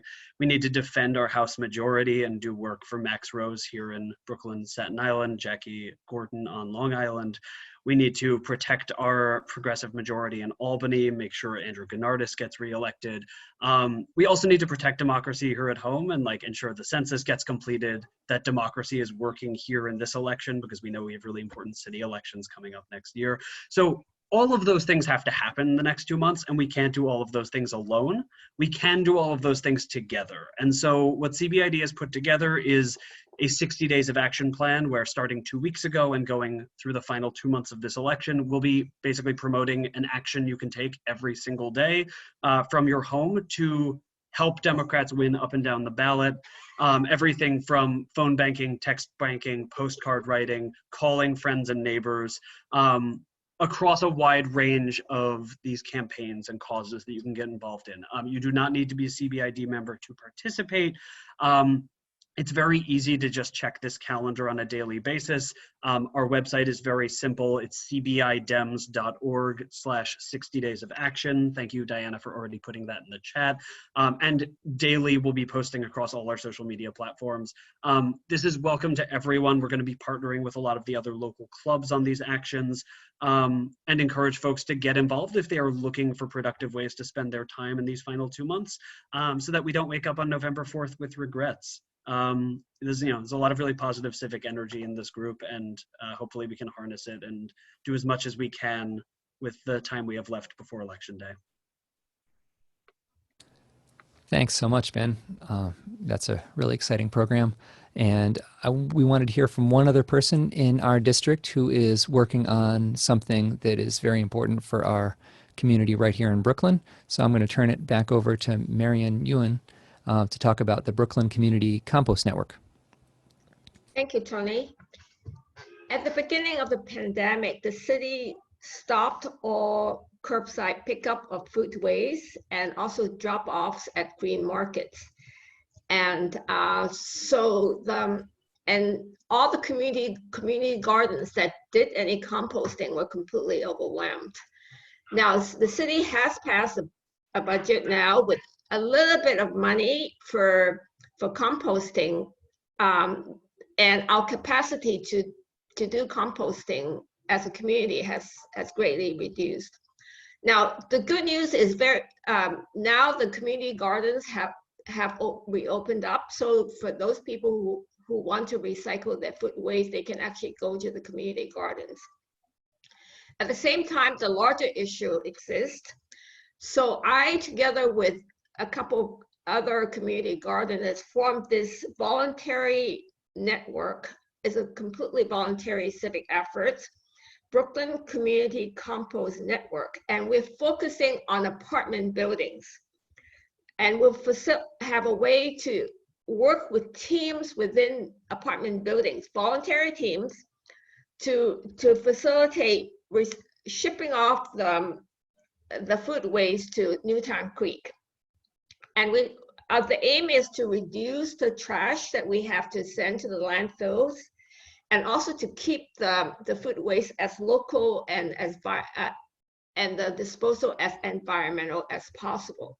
So Tony has put up the information, and please feel free to contact us if you live in an apartment building and can form a few teams. Now, for this audience here, this group of people, I think these teams could be invaluable for our GOTV efforts. And so I think I would like to look at it that way too. In addition to recycling food waste, returning something to the earth, and helping to improve the environment, we can also, this kind of voluntary teams in apartment buildings could create working relationships that help voters registration and GOTV. So I hope you all would be in contact with me. And the reason for focusing on apartment buildings is because there are more people there, and also because when the city programs were fully funded, DSNY did not a very good job reaching apartment buildings. So really for us, we can reach groups of people within these concentrations and help on many purposes. And really, starting for about 10 years ago, and that were voluntary efforts to recycle food waste. And then the city, of course, started doing it officially in 2013. So we've had just about 10 years of habit formation of recycling. And this first grade child came into my community garden the other day and said, "Where's the compost?" So I think that we should continue to build on that, and thank you for your help. Thank you so much, Marian.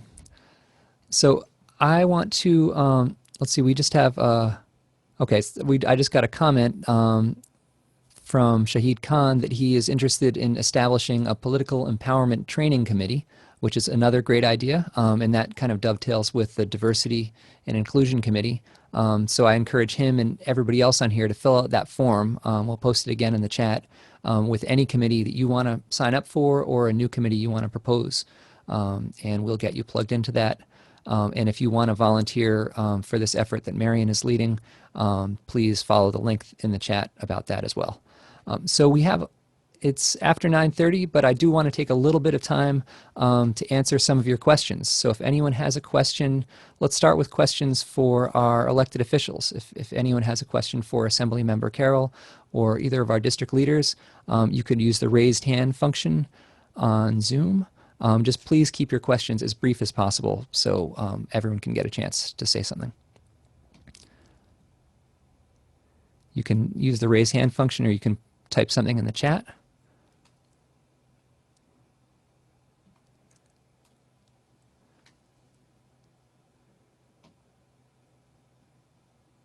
No one has any questions?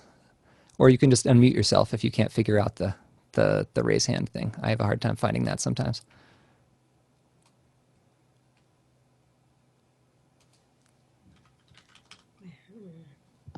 Okay, I guess I'll start off. Assembly member, thank you again for joining us. What I'm curious about, because I'm very excited about the proposals to tax the billionaires and the people that have second and third homes here in New York. I'd love to get a sense of what you think of the prospects and what you think is most likely to happen in the near term to make that happen, and what we can do to support it. It is very unsettling that the State Assembly and Senate have not gone back into session, and that is it's a real it's really unfortunate. Leadership in both houses deserves a lot of scrutiny over that. You had over 100 lawmakers in both the Assembly and Senate sign on to a letter detailing specific bills that we would be willing to pass. I believe there are clear majorities for a number of those bills, and pretty close to a majority for almost every single one of them. There may be a few that might be hard to pass in the New York State Senate. That being said, the leadership of the Assembly and Senate seem to have been cowed by the governor, and seemingly keep trumpeting these phrases that we have to wait for Washington, D.C. and the federal government to come save us. The federal government was never going to come save us. I've been talking about tax increases and borrowing since June. And the budgets are dire. The state budget, the city budget, the budget for the MTA, the deficits are enormous. And to be perfectly blunt, even if Joe Biden and Kamala Harris are elected and we take the Senate back and we keep the House, we'll still need to raise taxes. We'll still need to borrow money. And we'll still probably have to cut budgets. These deficits are unbelievable. The MTA is losing hundreds of millions of dollars a week. And who better to help pay for some of that than some of the wealthiest people on planet Earth. And when we have people who are worth, in excess of 10, 15, 20, $100 billion, who've made money during this pandemic, while still probably 18 to 20% of New York City residents are unemployed. The service industries and the tourism industries have been decimated and will probably stay decimated, unfortunately, until the spring or summer of next year at the earliest. So yes, we do. I urge you all to call the Assembly Speaker's office and the Senate Majority's office. That's Andrea Stewart Cousins and Carl Hastie, because they are the two people who have the power to call the rank and file members back into session. The rank and file members have been pretty clear. Sometimes we're meek and mild, but we've been very clear. And if the governor doesn't want to sign these bills, he should say so. and he should veto them. But we should definitely put them to the fore. It's a great question, Tony. Thank you. Thank you so much. And that's great information. Does anyone else have a question they want to jump in with? I see James is raising his hand. Go ahead, James. Yeah, this is another question for Bobby. I've seen your information about the business interruption bill, and I'm just wondering if there's any way that is going to make any progress in the legislature that you foresee. James, thanks for the question. For those who don't know James, James is a great lawyer. He's a much better lawyer than I am. This is another great piece of legislation that the legislature should be taking up and has shirked its responsibility by hiding behind kind of, first year contracts law, pretending that the state has no authority to regulate contracts among large multinational corporations and ostensibly small businesses that have 250 employees or less. I still have hope. Century 21 went out of business this week, an institution in the New York metro area, because, and they cite it, their insurance company refused to pay out any claims based on business interruption around COVID-19. And they claimed, I didn't read the contract, that viruses were not explicitly excluded, which many contracts do in fact have that. This is so sad because I talk to small businesses, a diverse set of small businesses all the time. And so many of them need working capital to restart. And if they did get working capital, they would want to restart. They love New York. This is where they live. This is where their businesses are. And the insurance industry is sitting on somewhere between $900 billion and $1 trillion. Of course, they sit on that money because people like those small businesses have been paying premiums for years and years and years. One of the great things about representing the 44th is that, we have lots of folks who would like to see change in our government and realize that, we can be those change agents.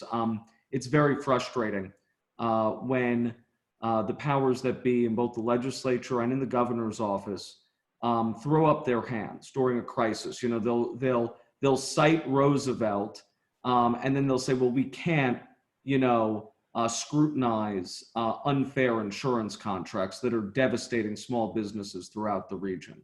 Or we can't look to raise taxes infinitesimally on the ultra wealthy.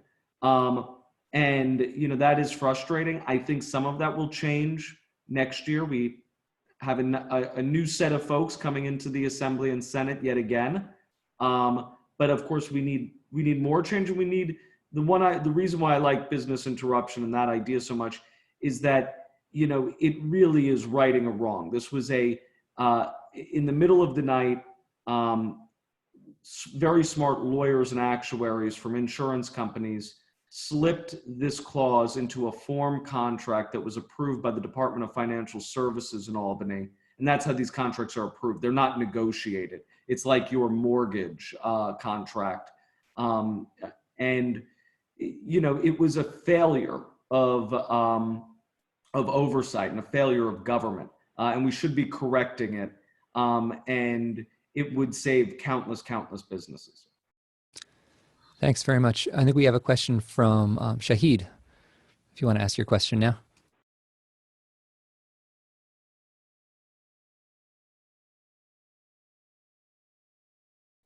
Shahid, you'll need to unmute yourself.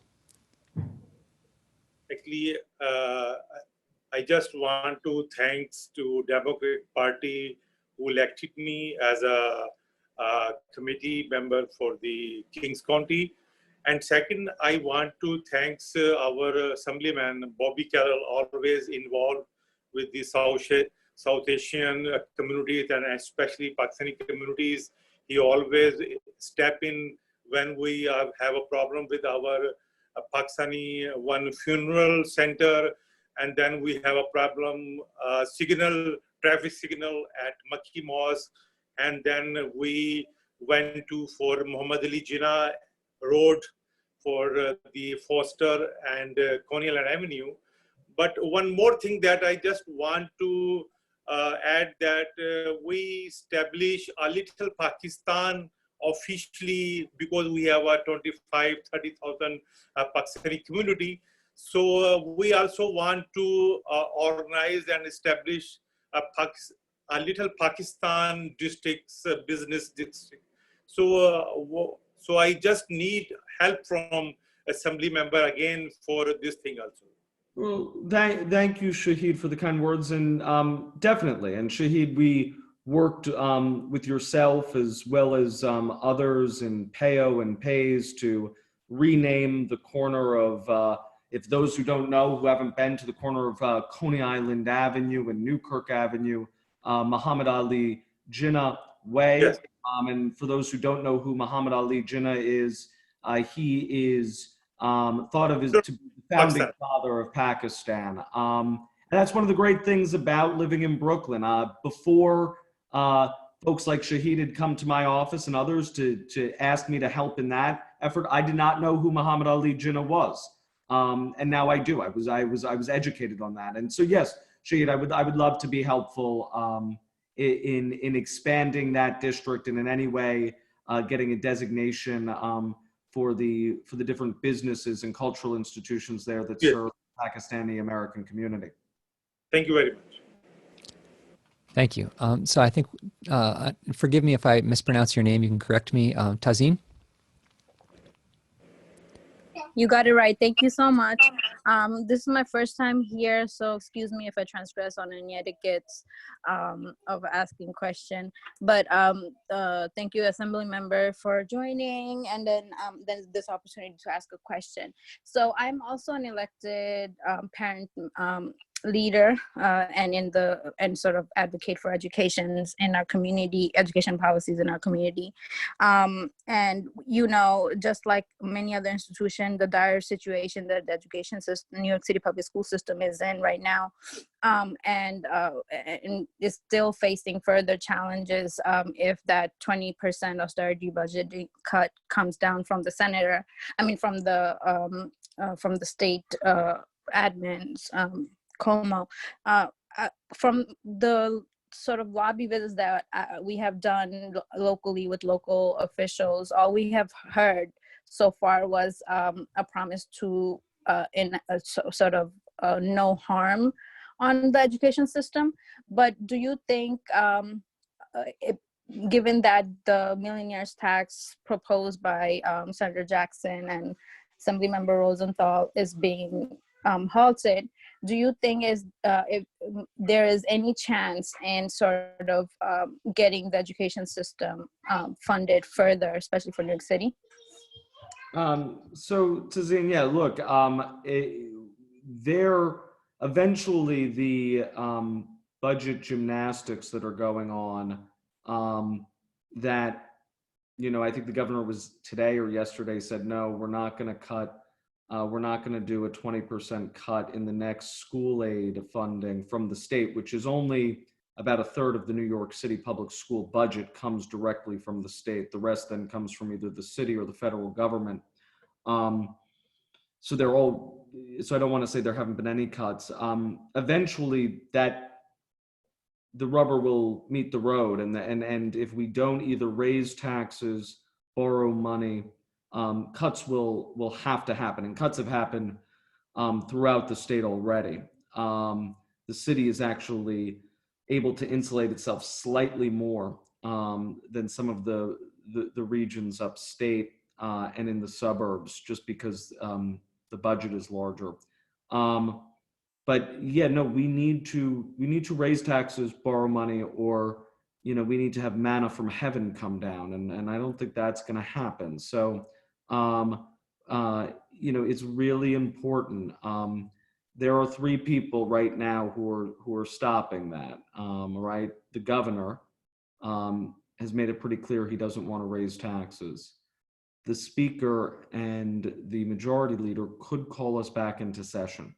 And it's easy to say everyone will vote for it, right? When no one's in the room, see, everybody suddenly is brave. But I think it's pretty shocking that we're not up there and seeing what we can and cannot pass. I believe we can pass most of the bills, definitely in the Assembly. The Senate, a little more difficult, but still, I think there's a couple of those bills that would raise real revenue. And so that is where we are. And I mean, I think all of you have a state senator. Please let, it's a him. There's only, you're represented by one of two state senators, and let them know what you feel, and let the leadership of the legislative bodies know what you feel. And you can keep letting me know. And we've, tried to push leadership and others on this issue. Thanks for that, and thanks for that question. I'm just going to turn over to Blake now. I think he has another question. Oh, yeah, it was a quick question about down ballot races, and if there is a document that had endorsements, because I'm less familiar with some of the down ballot races, but somebody was amazing in the chat and sent me a couple of links, but maybe it's worth sharing with the group as we try to share information with neighbors.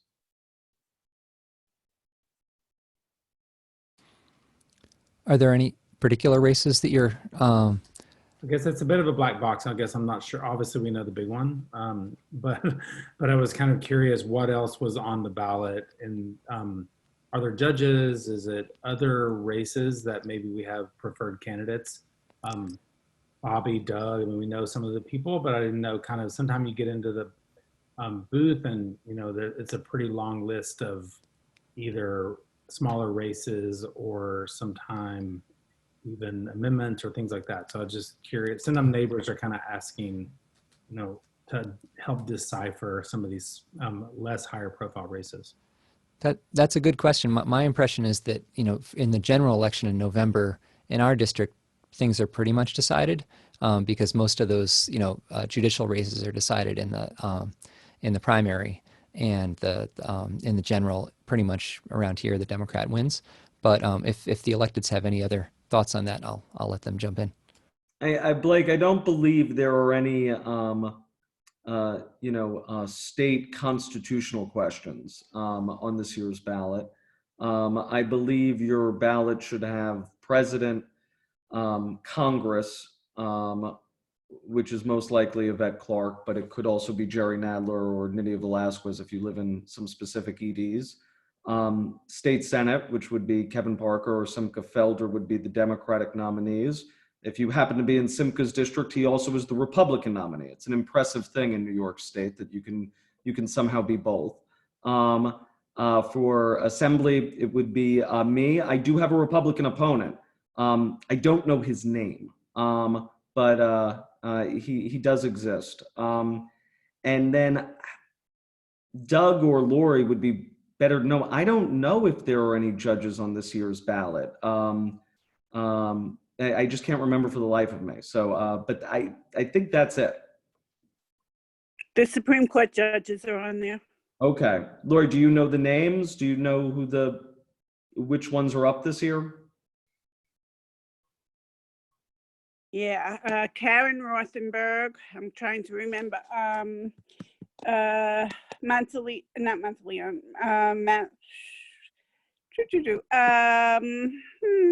My brain is a little foggy at this time. The ones that were just voted out. And I'm blanking on the names. If you give me a few minutes, I'll come up with them. It's Miller.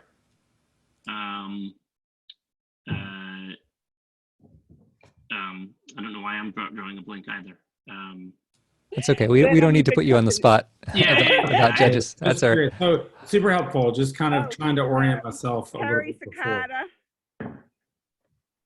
Terry Cicada is one of them. Oh God. Carolyn Wade, I believe. and one other. I believe there were 5 of them. Thanks for that. We had another question for you, Lori, from Lisa. She wants to know which voting documents don't have Russian and Urdu translations. Oh, I And- actually answered her.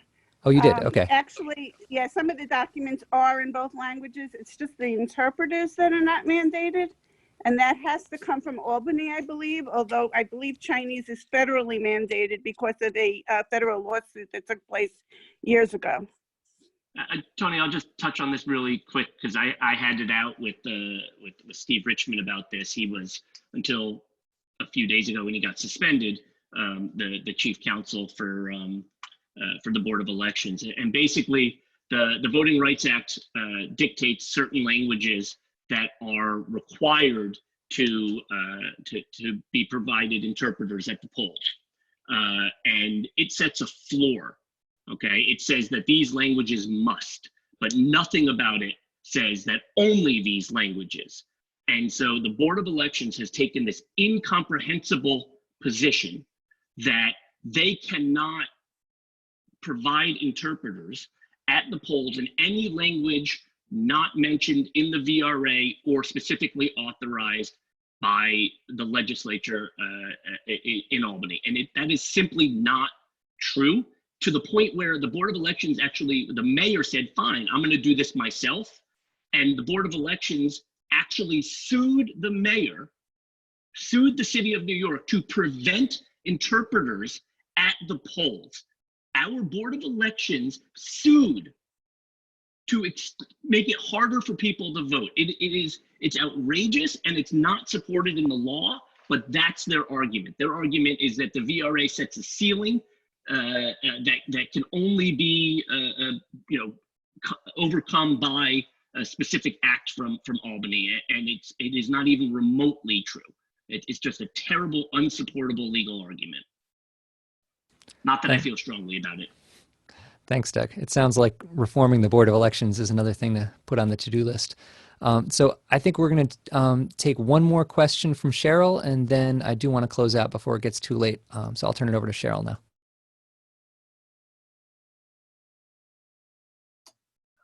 Yeah, so I've been shepherding about 100 of my closest friends and neighbors and cousins through the voting process as it has gone so far. And one thing I have not been able to advise them on is the locations of the early voting sites. Does anybody know when they're going to be announced, or are they going to be the same as they were?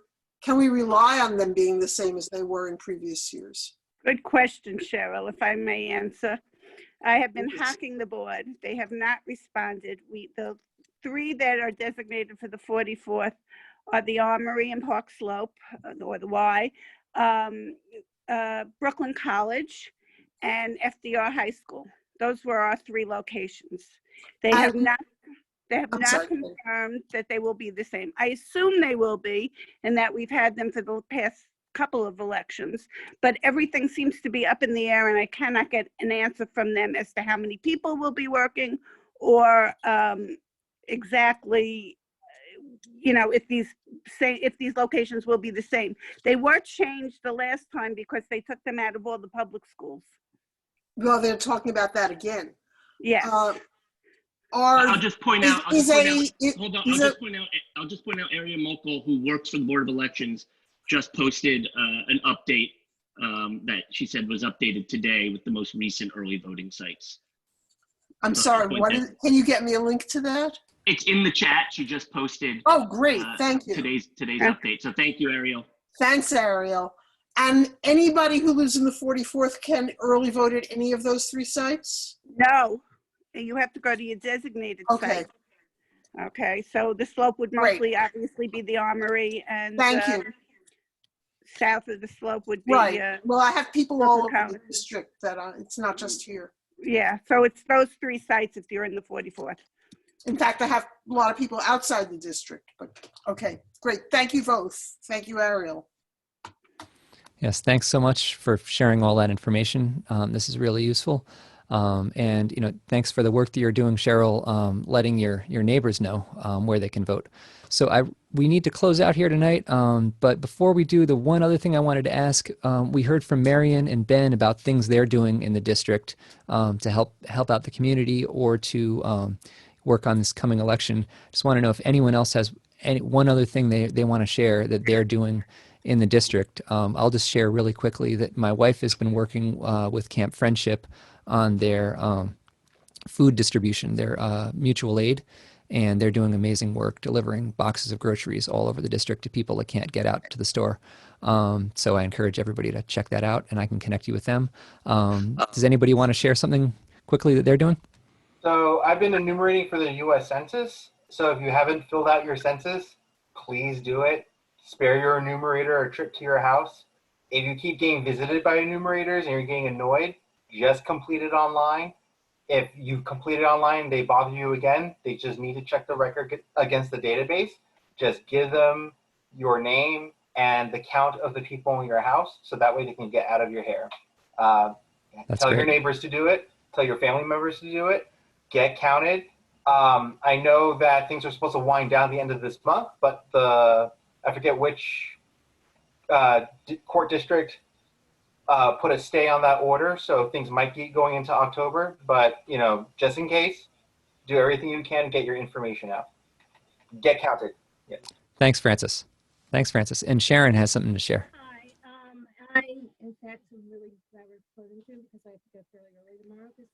I host a Zoom meeting for postcarding tomorrow morning, every Thursday morning from 9 a.m. to 10 a.m. And tomorrow, in fact, we're going to have, among other things, we'll be postcarding for Brandon Patterson, and I know it's not in this district, but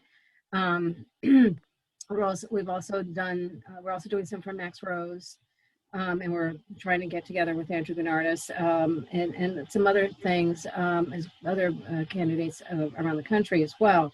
But that's Go BK by Day. And if anybody is interested in doing that, you can go to the Go BK by Day Facebook page and let me know, or email me at sharonlee.harkey@gmail.com. And I have my cat in my arms. If anybody else could put that into the chat box. It's sharonlee.harkey, HARKEY @gmail. Thank you. I'd be happy to share the Zoom information with you. And I am my partner in crime for this is Zoe Gabby, and she has been amazing at getting people postcards and stamps and supplies and addresses, and we're doing approximately 2,000 cards a week, if not more. And so we're having fun doing it, but the more the merrier. Thanks so much, Sharon. So I think say one more thing, Tony. Okay, go ahead. Okay, just got an update. So it seems that all the languages are federally mandated by Section 203 of the Federal Voting Rights Act, but all documents are public and can be translated by anyone. Thank you so much. I've learned a lot about voting tonight. So I want to thank everybody for participating in this, and I know we could probably stay on here all night talking about all the amazing things you're doing in the district, but we'll continue this conversation at our next meeting. After the county committee meeting happens, hopefully it happens in September, our ADC will have an official meeting within 30 days as specified in the rules, and we'll keep you notified about that. In the meantime, please fill out that form. It's in the agenda and it's in the chat. Or just email me and let me know if you want to join one of our committees, if you want to run for one of the offices, if you'd like to run for a committee chair, propose a new committee, anything you want to do to get involved, just fill out that form or shoot us an email, and we will plug you in. So thanks again, and thanks to our elected officials. Thanks to Assemblymember Carroll and District Leaders Schneider and Nipel for joining us. And thanks to all of you for running for county committee and for participating in this work. It's really an honor to work with all of you. And with that, good night and talk soon. Great job, Tony. Thanks, everyone. Great job, Tony. Thank you, Tony. Thank you all.